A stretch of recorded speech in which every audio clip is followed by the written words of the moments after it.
Hello friends. So we are हम लोग कर रहे थे बायोलॉजी सेशन। ये सेशन जो होगा इंग्लिश में होगा। और आई होप कि आप लोग मेरे वीडियो को लास्ट वाले वीडियो को देखे होंगे। So so let us start with the session. And ये जो सेशन था वो सेल बायोलॉजी पे था। और मैंने ये बताया था आपको कितने कितने क्वेश्चन पूछे जाते हैं। इन कितने कितने क्वेश्चन पूछे जाते हैं बायोलॉजी साइंस के। और मैंने आपको बताया था ये रॉबर्ट हुक के बारे में। Robert Hooke was the first guy जो कि जिन्होंने सेल का डिस्कवरी किया था, रॉबर्ट हुक। प्लीज़ एक बार आप मेरे प्रीवियस वीडियो पे जाके देख लीजिए अगर आपको समझ नहीं आ रहा है। तो ये बता चुका हूँ मैं। वॉन लीवेनहॉक के बारे में बताए थे हम। और ये कंपेयर किए थे यूकैरियोटिक और प्रोकैरियोट्स में। फिर सेल वॉल के बारे में बात किया था हमने। लास्ट न्यूक्लियस के बारे में हमने बात किया था।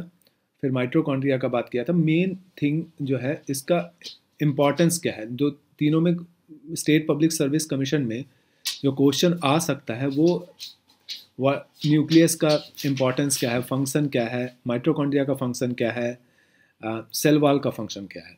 ठीक है। सो आज हम करेंगे प्लास्टिड। आज हम लोग प्लास्टिड करने वाले।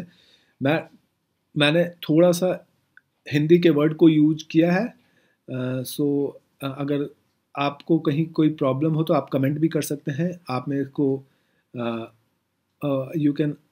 आप मेरे से यूट्यूब पे कमेंट करके कोई प्रॉब्लम हो तो आप पूछ सकते हैं। तो प्लास्टिड की अगर हम बात करें तो प्लास्टिड एक्चुअली जो है ये प्लांट मतलब या प्लांट में पाया जाता है। और ये 3 तरह का होता है।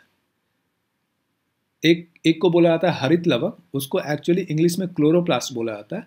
दूसरा को रंगीन लवक, जिसको इंग्लिश में क्रोमोप्लास्ट बोला जाता है। और तीसरा है रंगहीन लवक, उसको ल्यूकोप्लास्ट बोला जाता है। तो क्या क्या चीज़ पढ़ना है इसमें। तो अब अगर हम क्लोरोप्लास्ट की बात करें, मतलब हरित लवक की बात करें, तो ये मिलता कहाँ पे? पर हरित लवक होगा प्लांट में, ठीक है, लेकिन हरे रंग के प्लांट में जिसका भी कलर हरा होगा। आपको लग रहा होगा कि सारा प्लांट तो हरा ही होता है, बट कुछ अगर आप प्लांट देखें तो कुछ पौधा हरा नहीं होता, रंगीन भी होता है। तो उस तरह के पौधे में जो रंगीन होते हैं, रंगीन कलर के पत्ते होते हैं, वह उसमें हरित लवक नहीं मिलता है, वहाँ उसमें रंगीन लवक मिलेगा। ठीक है। तो मेन फंक्शन क्या होता है? फोटोसिंथेसिस। ठीक है, इसका जो मेन फंक्शन होता है फोटोसिंथेसिस होता है, याद रखिए। और अगर आप क्रोमोप्लास्ट की बात करें तो क्रोमोप्लास्ट जो कलर, आपने ऐसे पौधे भी देखे होंगे जो कलर्ड होते हैं, मतलब रंगीन होते हैं। ठीक है। तो उस तरह के प्लांट में बोला जाता है क्रोमोप्लास्ट मिलता है। ठीक है। और ल्यूकोप्लास्ट की बात करते हैं। एक सेकंड। ओके। सो फंक्शन हम लोग देख रहे थे। तो ये एक रंगीन जो लवक होगा वो कलर्ड होगा, मतलब रंगीन कलर का होगा। ठीक है। तो इसका मेन एम, उसका मेन एम, तो क्योंकि वो हरा कलर का था तो उसका मेन एम फोटोसिंथेसिस था, जो भी हरित लवक है। लेकिन जो रंगीन लवक है उसका जो मेन होगा, एम होगा, वो पॉलिनेशन। ठीक है। ये बीज, जैसे हनी बीज होगा, उनको अट्रैक्ट करता है, हनी बी को अट्रैक्ट करता है ताकि पॉलिनेशन हो जाए। ठीक है। और अगर आप ल्यूकोप्लास्ट की बात करें तो ये कलर नहीं होगा, रंगहीन, नाम ही देखिए रंगहीन लवक, तो ये कलर नहीं होगा, इसमें कोई कलर नहीं होगा। और ये जो है ना, जो भी नॉन फोटोसिंथेटिक पार्ट, मतलब जहाँ कलर नहीं होता है वहाँ प्रेजेंट होता है। जैसे ये इसमें भी प्रेजेंट होता है, आलू में प्रेजेंट होता है, शकरकंद, आई थिंक स्वीट पोटैटो में प्रेजेंट होता है। ठीक है। तो इन सब जगह पे ये प्रेजेंट होता है। तो आपको मेन चीज़ याद रखना है कि 3 तरह का होता है, क्लोरोप्लास्ट, क्रोमोप्लास्ट, ल्यूकोप्लास्ट। क्रोमोप्लास्ट का फंक्शन आपको याद रखना है, क्लोरोप्लास्ट का फंक्शन याद करना है, ल्यूकोप्लास्ट का फंक्शन याद रखना है। ठीक है। और थोड़ा सा स्ट्रक्चर भी देख लेते हैं हरित लवक का। हरित लवक एक स्ट्रक्चर इसलिए देखना है क्योंकि कभी कभी पूछ सकता है इसमें कितने मेम्ब्रेन होते हैं। जो इसमें ना तो इसमें अगर आप देखिए 2 मेम्ब्रेन होते हैं, एक मेम्ब्रेन ये बाहर वाला और दूसरा मेम्बर अंदर वाला, ठीक है। तो और अंदर के पार्ट उतने इंपॉर्टेंट नहीं है, बीपीएससी या कोई भी स्टेट पब्लिक सर्विस कमीशन नहीं पूछेगा वैसा, बट स्टिल आपको ये पता होना चाहिए 2 मेम्ब्रेन होते हैं। और आपको ये भी पता होना चाहिए माइटोकॉन्ड्रिया जो है, जो हमने पिछले वीडियो में पढ़ा था, ये मैं आपको दिखा देता हूँ। माइटोकॉन्ड्रिया जो है उसमें भी 2 मेम्ब्रेन होते हैं, इसमें भी 2 मेम्ब्रेन होते हैं, 2 मेम्ब्रेन, ठीक है। सो नाउ अब हम लोग करते हैं दूसरा, जिसको कहते हैं एंडोप्लाज्मिक रेटिकुलम। इसको हिंदी में बोला जाता है अंत प्रद्यवी जालिका। लुक, आप लोग की हिंदी थोड़ा ज़्यादा स्ट्रांग होगी मेरे से, तो आप एक बार इसको कंफर्म भी कर लीजिएगा कि इसका हिंदी यही होता है, अंतः प्रद्यवी जालिका, ठीक है। और इस देखिए द मोस्ट जो सबसे इंपॉर्टेंट क्वेश्चन इसमें पूछेगा, ये जो है ना, ये न्यूक्लियस, मैंने आपको बता चुका है सेल के अंदर न्यूक्लियस होता है, तो ये न्यूक्लियस से लगा हुआ होता है, देख रहे हैं आप, न्यूक्लियस से लगा होता है, और ये फोल्डेड होता है, मतलब मुड़ा हुआ होता है। इस फोल्डेड पार्ट को ना सिस्टर्नी बोला जाता है, सिस्टर्नी। इतना इंपॉर्टेंट नहीं है लेकिन फिर भी थोड़ा जानना चाहिए, ठीक है। और ये 2 तरह का होता है, एक स्मूथ और एक रफ, स्मूथ और एक रफ, ठीक है। अब रफ में क्या होता है ना, बाहर जो है देख रहे हैं राइबोसोम है, बाहर एक अदर ऑर्गेनली होता है, एक अदर, उसको राइबोसोम बोला जाता है, वो चिपका हुआ होता है उसमें। तो इसलिए अगर आप उसको छूइएगा, if you will touch it, अगर आप, तो वो थोड़ा आपको खुरदरा दिखेगा, इसलिए उसको रफ बोला जाता है, रफ एंडोप्लाज्मिक रेटिकुलम। और स्मूथ में ये राइबोसोम नहीं होता है, याद रखिएगा। राइबोसोम हम लोग अभी पढ़ेंगे आगे, राइबोसोम का फंक्शन क्या है, लेकिन अभी मैं बता देता हूँ राइबोसोम का जो फंक्शन है ना, वो प्रोटीन सिंथेसिस का है, प्रोटीन सिंथेसिस, तो प्रोटीन को बनाता है ये, ठीक है, इतना याद रखिए, प्रोटीन को बनाता है। तो सो अगर आप देखें तो फंक्शन एंडोप्लाज्मिक रेटिकुलम का फंक्शन क्या क्या हो सकता है, देखिए। अगर वो रफ है तो प्रोटीन सिंथेसिस कर सकता है, क्योंकि राइबोसोम प्रोटीन सिंथेसिस करेगा, ठीक है। दूसरा काम है लिपिड को मेटाबॉलिज्म, जो आप लिपिड, डालडा, घी, ये सब खाते हैं, ये सब लिपिड है, इसको पचाने में हेल्प यही करता है, ठीक है। एंड डिटॉक्सिफिकेशन, जितने भी डिटॉक्सिफिकेशन का मतलब होता है जितने भी टॉक्सिन, मतलब जहरीले पदार्थ पैदा होते हैं बॉडी के अंदर, वो इसको हटाता है, तो ठीक है। डिटॉक्स 3 फंक्शन है, याद रखिए।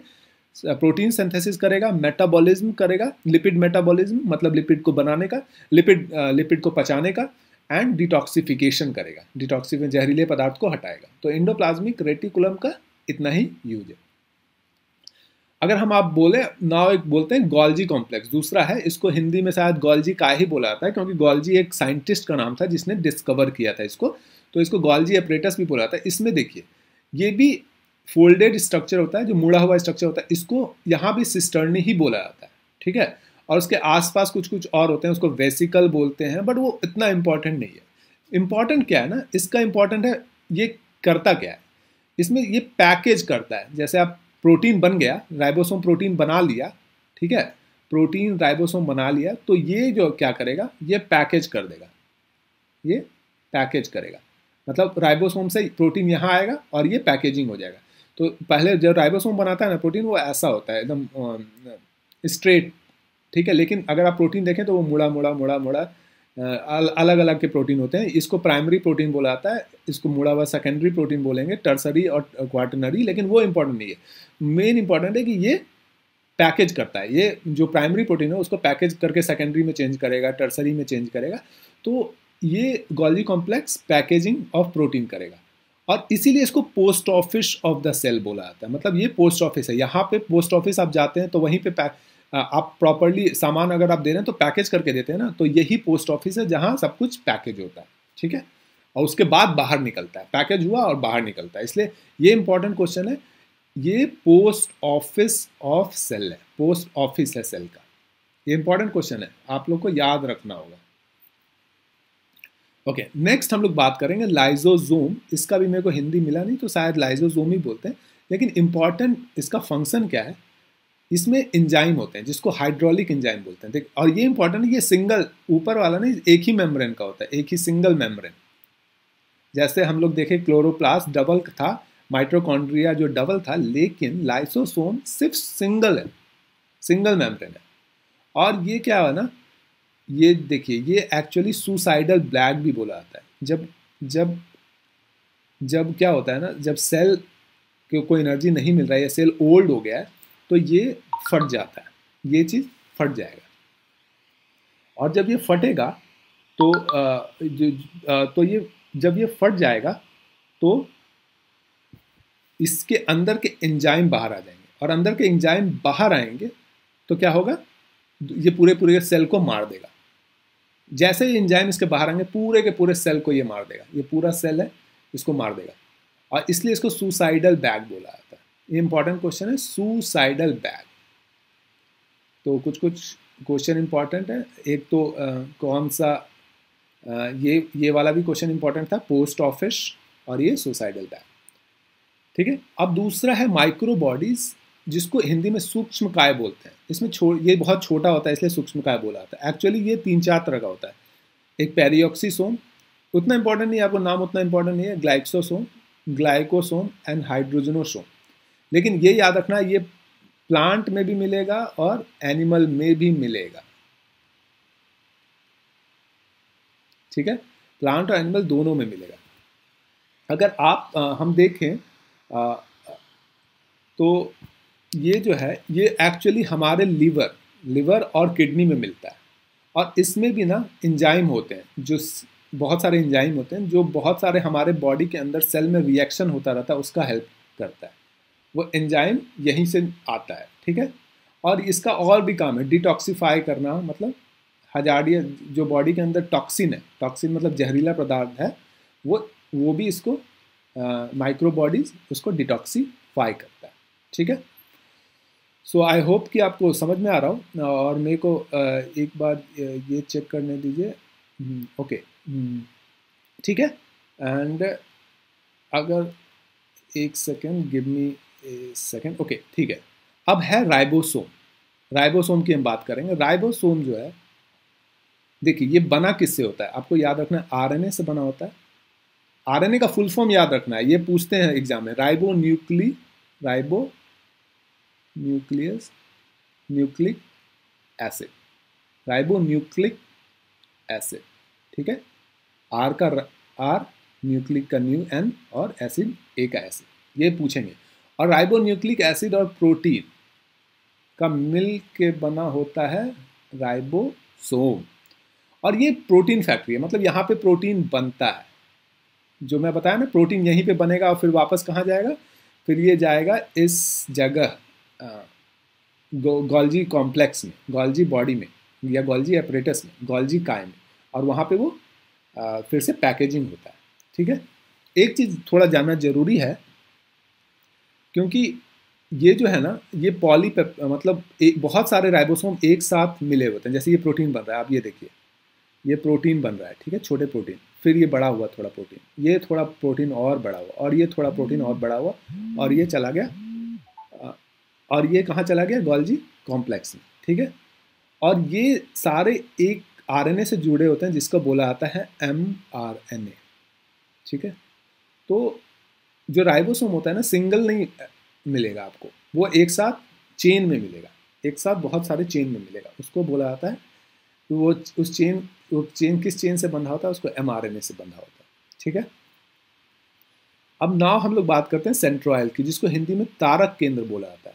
ये एक्चुअली अगर देखा जाए, तारक केंद्र प्रेजेंट कहाँ पे होता है, न्यूक्लियस के दोनों साइड में। मतलब ये जैसे अगर आपका सेल है तो ये न्यूक्लियस है, तो यहाँ पे और यहाँ पे प्रेजेंट होता है। इसका मेन फंक्शन क्या होता है, ये क्रोमोसोम से जुड़ता है। जब सेल का डिवीजन, सेल जब 2 भाग में डिवाइड हो रहा होता है, तो ये क्रोमोसोम से जुड़ता है।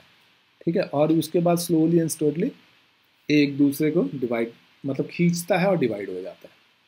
ठीक है, और ये इसका फॉर्मेशन, सीलिया का फॉर्मेशन, फ्लैजिला का फॉर्मेशन, जो अभी नेक्स्ट स्लाइड में आएगा, फॉर्मेशन इसके द्वारा ही होता है। और स्पर्म का भी फॉर्मेशन में ये सेंट्रोइल हेल्प करता है। ठीक है, अब सीलिया एंड फ्लैजिला की बात करें। देखिए, सीलिया जो है छोटा होता है, सीलिया इज स्मॉलर, याद रखिए, सीलिया छोटा होता है, स्मॉल, और फ्लैजिला जो है ना बड़ा होता है। फ्लैजिला जो है मोस्टली बैक्टीरिया में मिलेगा आपको, बैक्टीरिया, और ये हेल्प करता है चलने में, मतलब बैक्टीरिया को ऐसे ऐसे ऐसे ऐसे घुमाने में। ठीक है, और ये सीलिया छोटे छोटे होते हैं। पैरामीशियम, ये पैरामीशियम है, इसमें होता है, ये भी लोकोमोशन में हेल्प करता है। तो मोस्टली सीलिया फ्लैजिला का यूज क्या है, लोकोमोशन। लेकिन ये आपको याद रखना है, सीलिया छोटा होता है और फ्लैजिला बड़ा होता है। और लास्ट हम लोग करते हैं वैक्यूल, जिसको बोला जाता है रिक्तिकाएं। ये जो है ना, ऐसे तो पाया जाता है प्लांट में भी और एनिमल में भी, पर प्लांट में थोड़ा छोटा होता है, सॉरी एनिमल में है छोटा होता है, एनिमल में बहुत छोटा होता है। लेकिन जो प्लांट है, जो एक्सप्लिसिटली जो प्लांट जो जल में रहते हैं, मतलब पानी में रहते हैं, वहाँ ये थोड़ा बड़ा होता है। जैसे एक प्लांट है लोटस, ठीक है। लोटस प्लांट का अगर आप देखें तो वो लोटस अगर ये प्लांट है तो उसका जो पत्ता आप देखेंगे तो वो बहुत बड़ा होता है, वो तैरता रहता है, करेक्ट। वो पत्ता तैरता है, आपको पता होगा। तो ये जो पत्ता, इसमें ना वैक्यूल बहुत बड़ा बड़ा होता है, जिसके कारण, और उस वैक्यूल में एक्चुअली एयर होता है, जिसके कारण ये पत्ता पानी पे तैरता है। सो आपको ये याद रखना है, इसमें वैक्यूल में और भी कुछ हो सकता है, लेकिन जो लोटस में है उसमें एयर होता है और बहुत बड़ा होता है, जिसके कारण वो पानी पे तैरता है। इसका मेन फंक्शन क्या है, ऑस्मो रेगुलेटरी, मतलब ये पानी पे तैरने, इस तरह का चीज़ में ये हेल्प करता है। सो ये ख़त्म हो गया आज का साइंस। विल डू कल करेंगे हम। तो आप लोग लाइक कर दीजिए, सब्सक्राइब कर दीजिए मेरे चैनल को, और कोई हेल्प चाहिए तो आप कमेंट भी कीजिए, फिर हम लोग बात करेंगे। एंड मैं एक मैं एक अपना यूट्यूब व्हाट्सअप ग्रुप भी बनाने वाला हूँ, जिसका मैं लिंक आपको दूंगा। वैसे अगर आप मेरे को कांटेक्ट करना चाहते हैं व्हाट्सएप पे, तो ये है मेरा नंबर, इस पे आप कांटेक्ट कर सकते हैं। Any issue I'll try to solve, ठीक है। सो बाय बाय, एन्जॉय, ओके।